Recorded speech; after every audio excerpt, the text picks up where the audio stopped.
বাংলাদেশে যখনই ডলার নিয়ে আলোচনা হয় তখন আমরা একটা আলোচনা নিয়মিতভাবেই করি, সেটা হচ্ছে আমরা রিজার্ভ সংকটের সময় যে যে সোর্স থেকে আমরা ডলার পেতে পারি তার মধ্যে খুব দ্রুত পাওয়ার মতো একটা সোর্স হচ্ছে ফরেন ডিরেক্ট ইনভেস্টমেন্ট, এফডিআই বলি আমরা। এটা হচ্ছে কোনো একজন বিদেশি বিনিয়োগকারী বাংলাদেশে বিনিয়োগ করবেন এরকম কিছু। এবং আমরা যখন এটা নিয়ে আলোচনা করি, যে কয়েকদিন আগে একটা ভিডিওতেই আমি বলেছিলাম যে বাংলাদেশে এফডিআই বাড়ার কোনো রকম কোনো সুযোগ আমি দেখি না, বরং সেটা কমার কথা, এবং সেরকম একটা ডেটা আমাদের সামনে এসছে। এবং ইন্টারেস্টিংলি আমরা আরেকটা তথ্যও দেখব যে সেই পাকিস্তানের সাথে তুলনা, বাংলাদেশের এফডিআই এখন পাকিস্তানের চাইতেও কম হয়। আমি প্রাথমিক ডেটাটা একটু আপনাদেরকে দেই, সেটা হচ্ছে 23 সাল শেষে নেট এফডিআই হয়েছে 3 বিলিয়ন মার্কিন ডলার। 2022 সালে যা ছিল 3.48 বিলিয়ন মার্কিন ডলার, 16% কমে গেছে। এখানে 73% বা 2.21 বিলিয়ন ডলার ছিল রিইনভেস্টেড আর্নিংস, অর্থাৎ পুরনো বিদেশি বিনিয়োগ থেকে যে রিটার্ন বা ফেরত পাওয়া গেছে সেটি আবার বিনিয়োগ করা হয়েছে। এখানে দুটো ব্যাপার আছে, সেটা হলো তার মানে 16% কমে গেছে 22 সালের তুলনায়।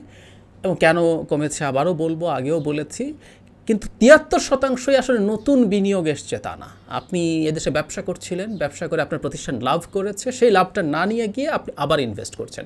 প্রথম কথাটা হচ্ছে 73% ইজ ভেরি হাই পার্সেন্টেজ। বাংলাদেশে এটা এমনিতেই একটু বেশি থাকে, কারণ বাংলাদেশে যেরকম রিটার্ন পাওয়া যায়, তাই যেটা করে একটা কোম্পানি মানে প্রফিট করলো, সে প্রফিটটা আবার বাংলাদেশে ইনভেস্ট করার একটা টেন্ডেন্সি আছে, একটা বড় অঙ্কেই এটা হয়। কিন্তু 73% হওয়ার পেছনে আসলে ডলার ক্রাইসিসও দায়ী থাকার সম্ভাবনা বেশি। কারণ হলো এখন বহু কোম্পানি আছে তাদের যে প্রফিট আছে, তাদের পাওনা আছে, প্রফিটও সে তার কাছ থেকে নিয়ে যেতে পারেন। আমরা জানি বাংলাদেশ এয়ারলাইন্স, বিদেশি এয়ারলাইন্সগুলো বাংলাদেশ থেকে তার বিক্রি করা টিকিটের টাকা পাচ্ছে না। সো একই রকম ঘটনা যে অনেক কোম্পানি যখন দেখছে সে তার প্রফিটটা নিয়ে যেতে পারছে না, সুতরাং সে বাধ্য হয়েই অনেকে আবার এটাকে বসিয়ে না রেখে ইনভেস্ট করছে। কিন্তু ওই যে বললাম 16% কমে গেছে। এখন প্রশ্নটা হচ্ছে এই, কেন কমছে? আমরা এটা একটা অদ্ভুত ভিসাস সাইকেল, যে আপনার ডলারের ক্রাইসিস আছে তাই বিদেশি বিনিয়োগ আপনার দরকার, আবার উল্টো ডলারের ক্রাইসিস থাকা ইটসেলফ বিদেশি বিনিয়োগকে সিরিয়াসলি আপনাকে নেগেটিভ ধরনের প্রবাহ তৈরি করবে, এটা আপনাকে হতে দেবে না। আপনি বিদেশি বিনিয়োগ করতে চান, আপনি একজন বিদেশি বিনিয়োগ করতে চান, নতুন আসলেন অথবা পুরনো ছিলেন, আপনি আরও করতে চাইতেন, আপনি দেখছেন আপনার খুব সিরিয়াস কতগুলো প্রবলেম না আছে, আপনি একটা আনস্টেবল কারেন্সি একটা দেশের জন্য সবচেয়ে বড় সংকটের জায়গা। আপনি যে টাকায় এই দেশে ব্যবসা করছেন সেটা যে কোনো মুহূর্তে ডলারের বিপরীতে খুব ডিজাস্টার ঘটে যেতে পারে।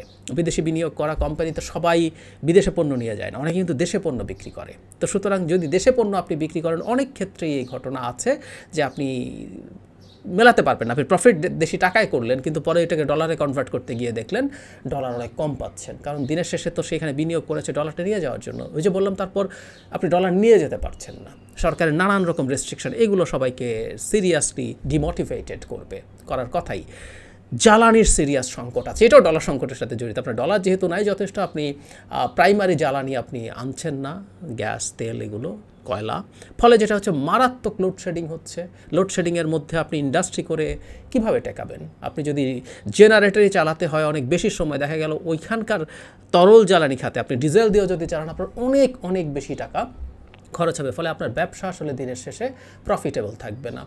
এবং ফাইনালি, এটাও খুব জরুরি ব্যাপার, বাংলাদেশ একটা মন্দার মধ্যে ঢুকে পড়ছে। সুতরাং যে কোম্পানিগুলো বাংলাদেশে ইন্ডাস্ট্রি করে পুরোপুরি রপ্তানির কাজে আছে, তাদের টু সাম এক্সটেন্ট মেজর সমস্যা হবে না, কিন্তু বাংলাদেশে পণ্য বিক্রি করবে এরকম কোম্পানি যারা আছে, যারা বিদেশি বিনিয়োগ এনেছে, অনেক কোম্পানি আছে, বাংলাদেশকে যখন ওই যে ডলারের সংকট কমানোর জন্য, আপনি তো আমদানি কমাচ্ছেন, চাইছেন ডলার যতটা সম্ভব রিজার্ভে রাখার জন্য, সেই জিনিসটা ধরে রাখতে গিয়ে যখন মন্দায় অর্থনীতিকে ঢুকিয়ে দেন, তখন খুব স্বাভাবিকভাবে যেটা হয়, ওই অর্থনীতিতে বেচা বিক্রি কমে যাবে। বেচা বিক্রি যদি কমে যায়, যে কোম্পানিগুলো বাংলাদেশের মার্কেটে তার পণ্য বিক্রি করে, বিদেশি বিনিয়োগের কোম্পানি, তার ব্যবসা হবে না, তো সুতরাং সে ইনভেস্টও করবে না। সো এই সব কারণগুলো যদি আমরা একত্র করি তাহলে বুঝবো এটা হওয়ার কোনো কারণ নাই, এটা এতটাই ফেলিয়ার।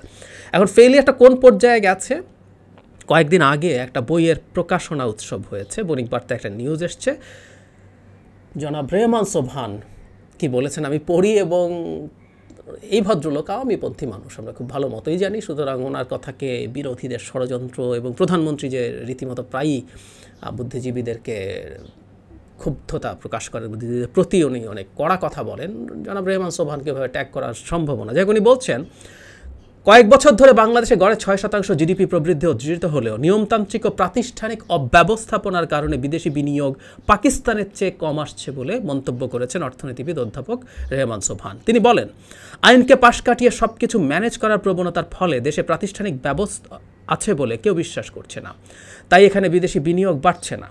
গতকাল রাজধানীর ব্র্যাকিন সেন্টারে গবেষণা প্রতিষ্ঠান south Asian network on economic modelling বা সানেম আয়োজিত একটা বইয়ের মোড়ক উন্মোচন অনুষ্ঠানে বলে। সো রেহমান সোবহান তুলনা করে বলছেন যে এখানে নানান রকম দুর্নীতি এবং অনিয়মতান্ত্রিক ব্যাপার ঘটার কারণে এখানে এফডিআই এর পরিমাণ অনেক কম, পাকিস্তানের চাইতে কম, এবং এটা ধারাবাহিকভাবে কমছে। সুতরাং এটা কমা মানে দিনের শেষে সরকার যেমন তার ডলার ক্রাইসিস থেকে বেঁচে আসতে পারছে না, কিন্তু এফডিআই কমা মানে হচ্ছে এটা কর্মসংস্থান তৈরি করে। মানে জাস্ট আপনি যদি বিদেশেও পণ্য রপ্তানির জন্য কোনো ইন্ডাস্ট্রি করেন সেগুলোতে, তারপর আমরা জানি এপিজেডগুলোতে প্রচুর রপ্তানিমুখী ইন্ডাস্ট্রি আছে, কিন্তু সেগুলোতে বহু বাংলাদেশি মানুষের কর্মসংস্থান হয়। আর যারা দেশের ভেতরে পণ্য বিক্রি করে সেটা দেশের ভেতরে আরও অর্থনৈতিক অ্যাক্টিভিটি আছে। এগুলো কিছুই হবে না। তার চাইতে জরুরি কথা, যেটা সবচেয়ে জরুরি কথা, আপনি যখন দীর্ঘ সময় এফডিআই কমতে থাকে তখন সারা পৃথিবীতে বিনিয়োগকারীদের কাছে বাংলাদেশ আস্থাহীন একটা জায়গায় পরিণত হয়। তখন সে তার বিনিয়োগ অল্টারনেটিভ একটা জায়গায় নেওয়ার চেষ্টা করবে, এখান থেকেও নিয়ে যাবে বা নতুন বিনিয়োগ অন্য ডেস্টিনেশনে চলে যাবে। অন্য ডেস্টিনেশনে যখন যাবে সেখানে সে যদি ব্যবসা করে পরবর্তীতে সেগুলোতেই বারবার, এই যে খেয়াল করে আমরা 73% রিইনভেস্টেড হচ্ছে, তো ওখানে দেখা যাবে যে পরবর্তীতে অন্য দেশে চলে গেল। সুতরাং এই যে লুটপাটের কারণে, পাচারের কারণে ডলারের যে সংকট তৈরি হলো, সেটা দেশের অর্থনীতিতে এবং ভবিষ্যৎ অর্থনীতিতে খুব সুদূর প্রসারী প্রভাব ফেলছে। আমরা আসলে এইভাবে ভেবে দেখি না। খুব লম্বা সময়ের জন্য আমরা দেখব আমাদের ফরেন ডিরেক্ট ইনভেস্টমেন্টের অবস্থা খুব বেশি ভালো হবে না, কারণ ওগুলো অন্যান্য দিকে যাওয়া শুরু করে দেবে।